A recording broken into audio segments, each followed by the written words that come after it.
Kendrapara additional CSO Pradeep Kumar Mahapatra office समेत 5टी स्थान रे विजिलेंस चढ़ाऊ आय बहिर्भूत संपत्ति अभियोग विजिलेंस होइतला। केन्द्रापड़ा सीएसओ ऑफिस रे पहुंची विजिलेंस रो एक टीम चढ़ाऊ करुछि। प्रदीप महापात्र चैम्बर जांच करबा सह विभिन्न फाइल जांच करा जाउछि एवं कर्मचारी मानकु विभिन्न फाइल विषय रे पचरा पचरी करा जाउछि। तेबे प्रदीप एडिशनल सीएसओ थिले मध्य महाकालपड़ा एमआई चार्ज रे वर्षेरु अधिक रहितबा सूचना मिलिछि। भुवनेश्वर लिंगीपुर कटकर कल्याणी नगर नुआपड़ा और संपर्कियों घरे विजिलेंस चढ़ाऊ चलिछि बोली सूचना मिलिछि।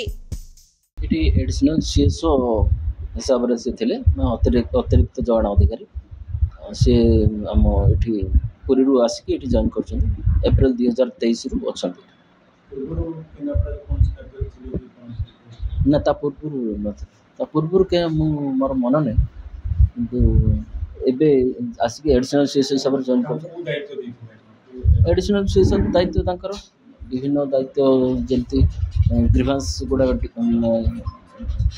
रिड्रेस करवा प्लस तांकर आम चाउल प्रॉपर्ली आसुच कि नहीं गोदाम गुडा वेरिफिकेशन करवा आउ ये सब देखंती से तांको विषय चलछि तदन चलछि केते लगा था चल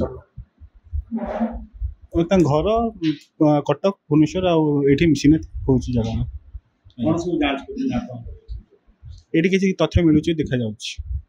तो प्रतिमा पत्र केते बदला थिले फाइल जना पड़छि से अप्रैल रु थिले अप्रैल 2023 रु एठी अछंती सर केते जन अधिकारी वर्तमान पर्यंत कि देख तदन चलछि। केन्द्रापड़ारू संजय बारिंग रिपोर्ट रियो न्यूज।